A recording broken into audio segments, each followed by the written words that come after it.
How are we doing, Professor Shields? This is Matthew Cuoco doing the presentation, trying to stay sane in this pandemic quarantine that we're having ourselves into. So I'm going to give this presentation a shot. Take 189. So in your class, past semester, we've covered a lot of great topics, but something that really piqued my interest was the topic of semiotic analysis.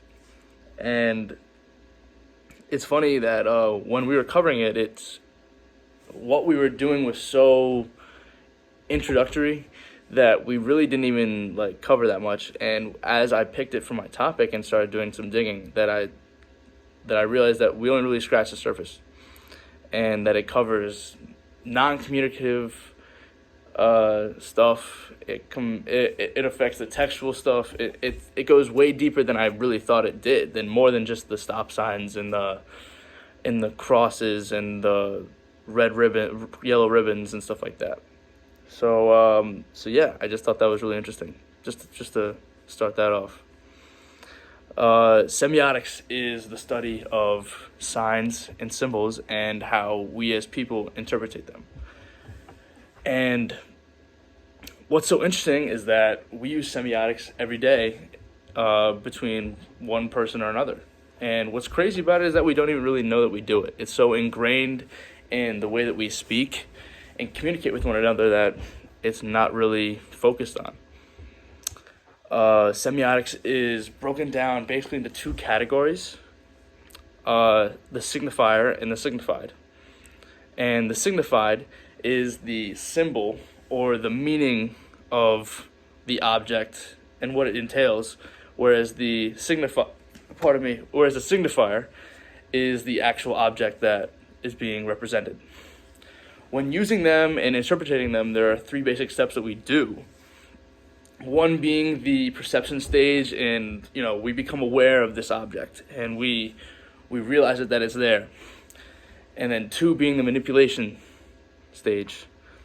And then this stage we try to interpret it and what it could possibly mean. And then the third one, the consumption stage, is how we respond and how we develop our interpretation of it. I'm talking a lot about symbols, and a lot of us probably think that I'm talking about hieroglyphics and weird ancient Greek letters. I'm not, and it's crazy because I'm talking about everyday objects that we look at. As I was talking about before, if you were to drive next to a red hexagon, without the word stop there, we're going to know what that means. And that is semiotics. There's no connection between the word stop and the action of stop, or the red hexagon and the action of stop. But we put those two and two together. And while all the other topics that we covered this semester were interesting, me being a person that's really interested in business, I looked at it towards the marketing aspect of it. How we look at different advertisements every day, whether we're watching YouTube, scrolling through Instagram or whatever, advertisements come up every day. And we, as I'm becoming more aware of this semiotic analysis tactic, it's everywhere.